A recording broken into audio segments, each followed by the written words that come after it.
A minha convocação para os próximos jogos da seleção brasileira pelas eliminatórias. O Brasil terá agora no mês de junho mais 2 desafios e, por enquanto, ainda sem treinador. Nesse vídeo eu mostrarei a minha convocação para enfrentar Equador e Paraguai.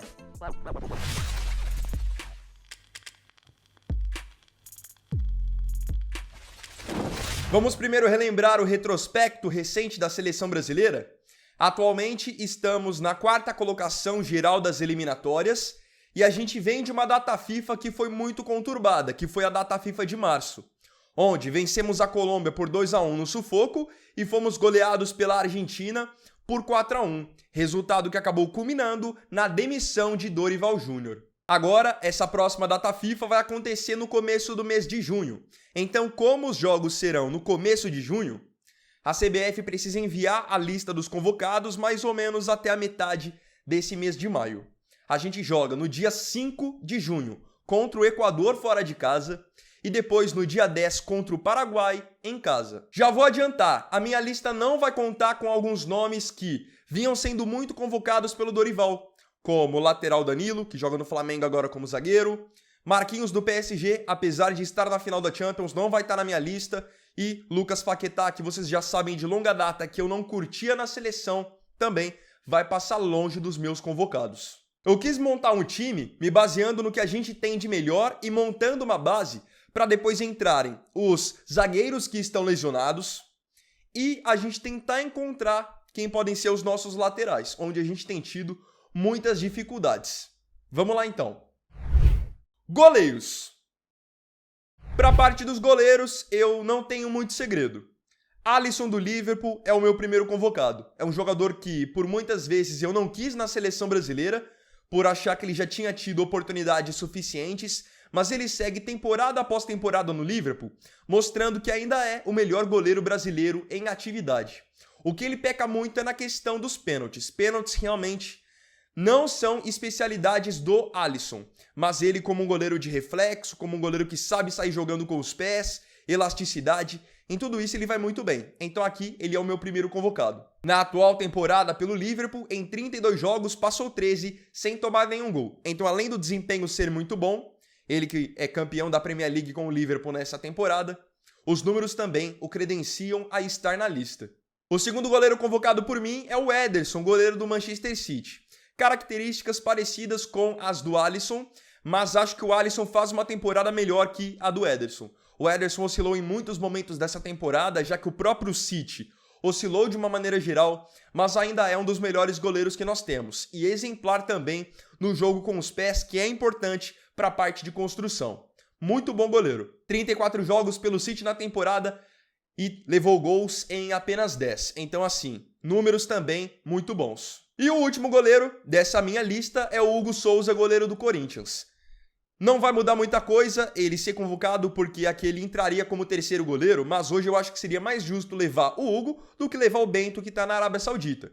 Gosto muito do Bento, sempre falei isso aqui no canal, só que ele não deixou uma boa impressão no jogo contra a Argentina e tem oscilado também lá no Al Nassr. Enquanto o Hugo, ele vem de um segundo semestre de 2024 no Corinthians em crescente, e esse 2025 dele no Corinthians também é muito bom. Claro que rola uma falha ou outra de vez em quando. Isso é normal para praticamente todo goleiro, mas ele é um goleiro que ele é muito exigido porque a defesa do Corinthians joga muito exposta e ele sempre está fazendo defesas difíceis, é especialista em penalidades. Então assim, eu acho que hoje ele poderia ir como terceiro goleiro tranquilamente. Laterais. Antes de eu apresentar os nomes que eu convocaria para as minhas laterais, eu acho importante fazer alguns pequenos comentários. Primeiro deles, nós não temos hoje nomes absolutos para essas posições. Eu acho que isso é o mais preocupante. Não tem, na minha opinião, um jogador que a gente olhe ali para a lateral direita ou para a lateral esquerda e fale, poxa, esse é o nosso titular, pode jogar a camisa 2 ou a camisa 6, que esse cara vai segurar a bronca. Acho que não. E outra, nós estamos aí há praticamente um ano da Copa do Mundo e não temos pelo menos 2 laterais. Dos 4 que a gente precisa levar, não temos 2 assim que estejam definidos. Então eu acho que nas laterais ainda tem que aproveitar essas próximas convocações para poder fazer alguns testes e ver quem fica. Por exemplo, não levaria os jogadores que são da chamada antiga geração, Alex Telles, Alex Sandro, Danilo, esses eu não convocaria. Guilherme Arana, não convocaria também, acho que ele não vem mais sendo o mesmo no Atlético Mineiro e foi muito mal na última oportunidade que teve na seleção. Então na lateral direita eu vou mostrar os nomes que eu levaria e na esquerda eu testaria 2 nomes novos. Começando pela lateral direita, primeiro convocado seria Wesley, lateral do Flamengo, jogador novo, 21 anos, esteve presente na última data FIFA, foi bem quando entrou contra a Colômbia, acabou não tendo um bom desempenho contra a Argentina, mas num jogo que não só ele foi mal, o time inteiro foi. Gosto do Wesley, é um cara de parte física muito boa, ele é um cara forte, um cara veloz, ele tem qualidade na construção, acho que é um nome que vale a pena receber mais uma oportunidade como teste. Lembrando, não acho que seja um nome que já esteja consolidado. Ele tem 19 jogos pelo Flamengo na temporada, 1 gol marcado e 2 assistências. O outro lateral é o mesmo que também foi convocado na última data FIFA. Wanderson, lateral do Mônaco, que está até cotado para ser jogador do Barcelona para a próxima temporada. Novo também, 23 anos, jogador de muita velocidade, bom apoio ofensivo, que é uma coisa que eu acho que pode ajudar a seleção. Então aqui a minha outra opção seria o Wanderson. Foi titular contra a Colômbia, onde não comprometeu, fez um bom jogo marcando o Luiz Dias. Acho que ele e o Wesley terem uma sequência pode ser até uma boa para a gente definir se eles ficam ou não ficam e parte para outros nomes. Nessa temporada lá no Mônaco da França, ele tem 2 gols e 5 assistências em 39 partidas. Indo agora para a lateral esquerda, um nome que eu com certeza levaria para minha convocação é o Caio Henrique, lateral esquerdo do Mônaco. Jogador de muita qualidade técnica, eu sempre falo isso. Ele tem um bom passe, ele é muito bom na construção, ele apoia muito bem. Eu acho que é um nome que a seleção, os treinadores que passaram nos últimos tempos, deram mole de não ter testado. Jogador de 27 anos, boa idade ainda, totaliza na temporada 36 jogos pelo Mônaco e 6 passes para gols. A gente perdeu isso de ter um lateral que chega no campo de ataque e dá assistência. Caio Henrique é esse cara. E como hoje a gente não tem um cara absoluto ali na lateral esquerda, testar o Caio eu acho que seria muito conveniente. O outro lateral que eu testaria por ali seria o Carlos Augusto. Quem tem acompanhado a Inter de Milão, principalmente nos jogos da Champions, sabe que o Carlos Augusto não é titular. Esse é o primeiro ponto que eu quero ressaltar. Só que hoje a situação das nossas laterais é tão ruim, tão gritante, que vale a pena nós testarmos um lateral que é reserva na Inter de Milão, mas está em alto nível. Bom preparo físico, bastante força, pode fechar até mesmo como um terceiro zagueiro, joga como ala e ele apoia muito bem também. Nessa temporada pela Inter, ele tem 3 gols e 6 assistências em 42 jogos. Números ofensivos muito bons também. E outra, ele é novo, ele tem 26 anos. Tá com a parte física em dia. É que aquilo, na Inter de Milão, o titular é o Di Marco, que é um jogador fora de série. O Carlos Augusto, quando entra, não costuma fazer feio. Como eu disse, como a situação atualmente ela é delicada, eu acho que vale o teste. Testa, não deu certo, parte para outro nome. Até a gente encontrar quem pode assumir essa posição pensando na Copa. Zagueiros.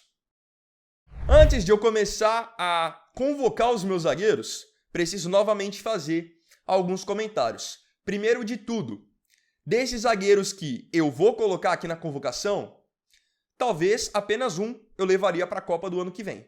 Porque no meu entendimento, 3 zagueiros brasileiros que estão lesionados têm que ir para a Copa do ano que vem. Quem são eles? O Militão, do Real Madrid, que se recupera ainda de uma lesão grave no joelho. Bremer, da Juventus, que se recupera da mesma lesão do Militão. E o Gabriel Magalhães, do Arsenal, que se lesionou há menos tempo. Então esses 3, na minha opinião, têm que estar na Copa do ano que vem. 3 zagueiros que são novos, são rápidos, têm força física, até a Copa eles vão estar bem. Então esses 3, para mim, são unânimes em termos de qualidade. Marquinhos já falei que eu não levaria e já falei em vários outros vídeos do canal por que eu não gosto do Marquinhos e não queria que ele seguisse na seleção brasileira. Ele era bom quando ele jogava com o Thiago Silva. Desde que ele passou a precisar liderar o sistema defensivo, as coisas mudaram. E falando em Thiago Silva, seria um jogador que, pelos desfalques que a gente tem hoje para a zaga, eu convocaria para a seleção brasileira. Só não vou colocar ele aqui de fato na convocação porque está lesionado também lá no Fluminense. Então a gente está numa fase em que muitos bons zagueiros nossos estão lesionados e a gente vai ter que partir para novas opções pensando para esses próximos 2 jogos. Primeiro zagueiro convocado então, Vitão do Internacional. Zagueiro novo, boa força física, quando sai da área, geralmente resolve a jogada, seja com um bote, uma falta, enfim.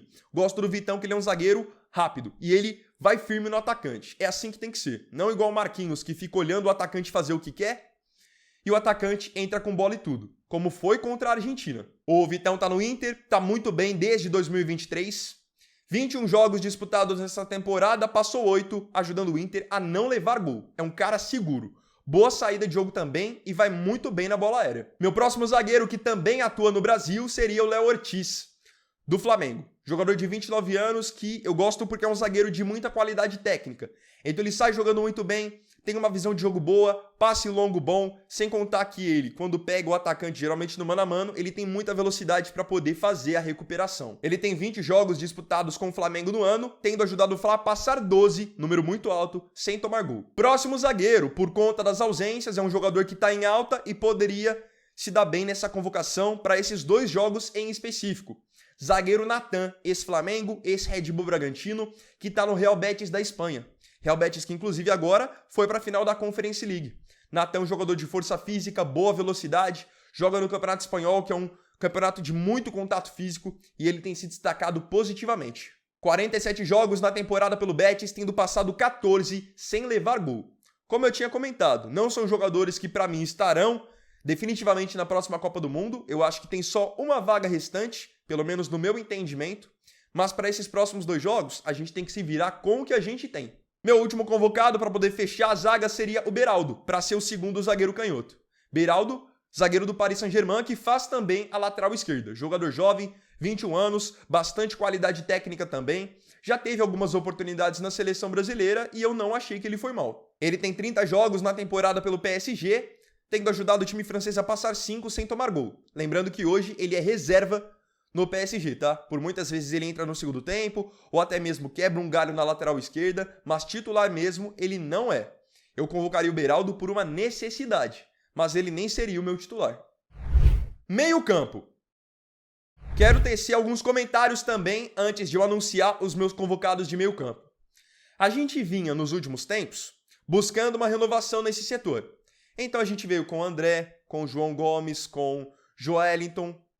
Algumas convocações merecidas, outras nem tanto. Mas uma coisa é fato, os melhores meio-campistas não estavam indo para a seleção brasileira. A seleção é para os melhores, não só para aqueles que estão em alta, para os melhores mesmo.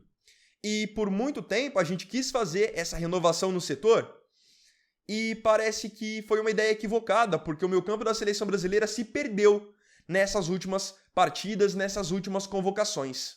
Então, tendo dito isso, eu começo minha convocação com o retorno de Casemiro, um jogador que por muito tempo eu fui contrário à volta dele na seleção brasileira por entender que era necessário essa renovação, só que os jogadores que vieram da nova geração não deram conta de assumir a posição dele e de jogar mais do que ele. Então, se eles não deram conta, volta com o Casemiro, que voltou a jogar bem no Manchester United, ajudou o Manchester United agora a chegar até a final da Liga Europa, tem marcado gols, jogado bem, tá sendo o Casemiro que a gente sempre viu. São 39 jogos para ele na temporada, 5 gols marcados e 3 assistências. Pela questão da experiência, da liderança, nenhum brasileiro, primeiro volante, faz a função melhor do que ele. Sem contar que o adversário vai temer, vai ter mais respeito, muito mais por um Casemiro do que eventualmente por um André, com todo respeito ao André. Próximo nome, Bruno Guimarães, um jogador que eu gosto bastante. Não entrega, na minha opinião, tanto em intensidade quando o assunto é, por exemplo, roubadas de bola, cometer faltas, mas ele é um cara de muita qualidade técnica. Ele faz muito bem a saída de jogo, tem um passe longo muito bom, sabe sair, mesmo se estiver sob pressão. Pra mim, tem que estar na seleção também. Fora que é uma peça fundamental desse Newcastle. 44 jogos na temporada para Bruno, com 4 gols e 8 assistências. Então ele é aquele cara que por muitas vezes faz a função de camisa 5, mas chega muito no campo de ataque. Tem que ser assim na seleção brasileira. Ainda mais se a gente montar o meio campo de repente, com o Casemiro e com o Bruno. Próximo nome que pra mim tem que estar na seleção. Não digo pra ser titular, mas ele pra poder somar num segundo tempo, quando o time precisar fechar um pouco mais o meio campo, ele é uma baita opção, é o Ederson, volante da Atalanta.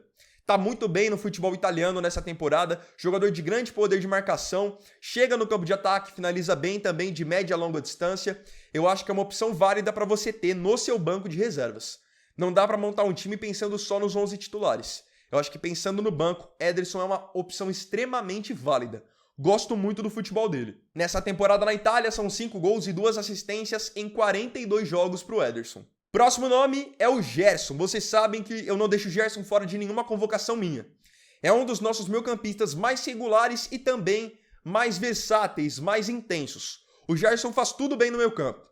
Ataca bem, chega para fazer gol, faz saída de jogo, sabe sofrer falta, sabe driblar, marca gol, enfim, é um cara completo e para mim titular absoluto da seleção brasileira. Vocês viram como a seleção sentiu a ausência dele principalmente no jogo contra a Argentina. É um cara inteligentíssimo.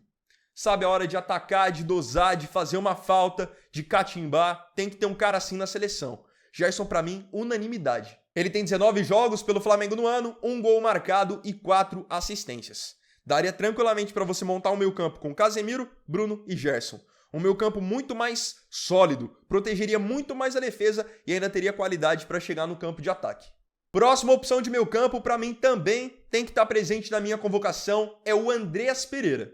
Que nem digo que seria titular, tá? Mas para ter no banco também é uma opção muito válida.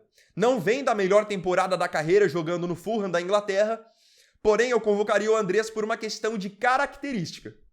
Poucos jogadores brasileiros pelo mundo têm a qualidade de passe do Andreas. É um cara que principalmente para bola longa, bola parada, ele é diferenciado. E pelo fato de a gente ter muitos atacantes que têm velocidade, têm explosão, você tem um cara que sabe dar esse passe longo, esse passe entre linhas, isso ajuda muito. Então, Andreas, como eu disse, não seria um titular no meu time, mas ele, presente na seleção, somaria demais. Pelo Fulham na temporada são 2 gols e 7 assistências em 35 jogos. O próximo nome pode gerar muitas discordâncias aqui nos comentários. Eu acho que assim, pensando na Copa do Mundo, um dos nossos armadores tem que ser o Neymar quando ele se recuperar. Mas também não acho que dá para você pensar em formar o time em torno do Neymar, já que ele mal consegue se manter apto fisicamente. Então acho que o Neymar tem que eventualmente estar na seleção brasileira se estiver saudável, se estiver disponível, porque tecnicamente falando ainda é o nosso melhor jogador, mas não acho que tem que montar o time em torno dele não. Porque corre o risco de você montar o time em torno dele e depois ele se lesionar, como aconteceu em outras Copas. Então aqui eu teria 2 outros camisas 10 para testar na função. Primeiro, Anderson Talisca. Um jogador que há anos pede passagem na seleção brasileira, sempre extremamente regular por onde joga, agora está no futebol turco e novamente tem marcado muitos gols, é um cara versátil, pode jogar como meia, segundo atacante, até mesmo centroavante. Gosto muito do futebol do Talisca. É aquele meia que encosta bastante no atacante, então a área está sempre preenchida. Outra, bom cobrador de faltas também, um cara alto, outra boa opção na bola aérea. Acho que seria extremamente válido o Talisca ter finalmente uma oportunidade. No meu time, certamente ele jogaria. No Fenerbahçe da Turquia, são 19 jogos na temporada. Atenção, 12 gols marcados já, tá? Em fase de adaptação, 12 gols marcados, além de uma assistência. Poucos meias do mundo têm essa capacidade de marcar tantos gols quanto o Anderson Talisca. Próximo meia para poder fechar o setor, Estevão. Aí você deve se perguntar, poxa, mas o Estevão não é atacante? Pois é, desde que ele subiu para o profissional, o Abel sempre colocou o Estevão como um atacante, um ponta-direita. Mas quem acompanha o Estevão desde a base sabe que ele por muitas vezes jogou e prefere jogar como camisa 10. Olha só como o rendimento dele e do Palmeiras melhorou nesses últimos jogos, a partir do momento que o Abel colocou o Felipe Anderson na direita e o Estevão passou a jogar como um 10, flutuando mais. Nessa função, a gente pode ganhar um excelente meia para a seleção brasileira, porque é um cara leve, é um cara habilidoso, ele tem bom passe, finaliza bem, mesmo de fora da área, tanto que ele fez um gol dessa maneira nessa semana na Libertadores. Como a gente vive uma grande carência desse camisa 10 clássico, um camisa 10 no estilo do Estevão pode acabar sendo uma excelente opção. São 26 jogos para Estevão no ano, 8 gols marcados e 3 assistências. Atacantes. Vocês vão poder perceber pela contagem que eu coloquei um número reduzido de atacantes. Justamente porque no meu entendimento, nas últimas listas, principalmente do Dorival, ele vinha levando muitos atacantes e deixava de preencher o meio-campo, com opções que eram muito válidas para alguns cenários do jogo. Então eu acho que no ataque você não precisa ter tantos jogadores, até porque não é todo mundo que vai jogar. Tinham várias vezes que atacantes eram convocados, tomavam às vezes o lugar de meio-campistas e nem jogavam. Primeiro nome, unanimidade, Vinícius Júnior. Apesar de ainda não estar rendendo na seleção o que a gente espera dele, é o nosso jogador mais eficiente atualmente ao lado ali do Rafinha. Ele vem já numa consistência aí de 3, 4 anos em alto nível no Real Madrid. Então não tem como deixar esse cara de fora da seleção brasileira. São 49 jogos na temporada, mesmo com o Real Madrid oscilando bastante, com 20 gols e 14 assistências. Se eventualmente o Ancelotti vier a assumir a seleção brasileira, tem tudo para crescer muito o futebol do Vini. Próximo nome que eu convocaria, Rodrigo. Rodrigo sempre vai estar presente nos meus times. Mas, claro, tenho que pontuar. Os últimos jogos do Rodrigo, tanto por Real quanto por seleção, têm sido muito ruins. Tá devendo. Mas conheço toda a qualidade do Rodrigo. Um cara que pode fazer a meia, a ponta esquerda, a ponta direita, tem velocidade, habilidade, finaliza muito bem. Mesmo que ele não esteja numa boa fase, não vou deixar um jogador com essa qualidade e esse poder de decisão de fora da minha seleção. São 50 jogos para ele na temporada, com 13 gols e 10 assistências. Próximo nome, o melhor brasileiro da temporada do futebol europeu e para alguns o melhor do mundo. Rafinha, atacante do Barcelona. Também pode fazer a esquerda, a direita, o camisa 10... e vive um momento espetacular. Óbvio que tem que estar na minha convocação. São 53 jogos na temporada, 32 gols marcados, além de 25 assistências. Fase absurda. Com tantos nomes que eu já coloquei na minha convocação, restam 2 vagas. 2 vagas que eu vou usar para os 2 melhores camisas 9 que nós temos, na minha opinião. Primeiro, Endrick. Mesmo que não seja titular do Real Madrid, é um jogador de talento incrível, muita potência, muita força física, e que tá ali ambientado com os melhores do mundo. Só não é titular mesmo porque ele concorre com o Mbappé, que é um dos melhores do mundo atualmente. Então assim, ele tem 6 jogos só como titular na temporada e 7 gols marcados. Toda vez que entra, faz fumaça, mostra serviço, incomoda. Na seleção brasileira, quando o Dorival deu sequência para ele, foi bem também. Então assim, não é porque ele não tem tanta minutagem no Real que eu vou deixar um jogador com esse poder de decisão e com essa estrela de fora da minha seleção. E o último nome da lista, que todo mundo sabe que eu sou fã, é craque de bola, é o Pedro, atacante do Flamengo. Acabou de voltar de uma lesão de ligamento e já tem 4 gols em 7 jogos. Ele é absurdo. Sem contar que ele voltou muito bem fisicamente já. Com arranque, com 1 contra 1 forte. Ele é um cara muito técnico, ele sabe fazer o pivô. Se ele pegar mano a mano com o atacante, ele tem a qualidade no drible, vai bem na bola aérea. Me arrisco até a dizer que seria o meu titular, tá? Eu acho que o Endrick é um baita jogador, eu levaria certamente ele para a seleção, mas o meu titular seria o Pedro. Então, esses seriam os meus 23 convocados para enfrentar Equador e Paraguai. Agora eu queria saber de você aqui nos comentários o que você mudaria na minha convocação e você pode até colocar os seus escolhidos aqui nos comentários. Então, bom, galera, esse vídeo aqui foi o segundo dessa sexta-feira. Eu agradeço profundamente a você pela companhia em mais um vídeo do canal. Não se esqueça, se tiver gostado do vídeo, deixe o seu like, se inscreva no canal, compartilhe, comente e me siga também nas minhas redes sociais. Então é isso, galera, tamo junto, até amanhã e até o próximo vídeo. Fiquem com Deus. Vini Wagner aqui, valeu, falou e fui!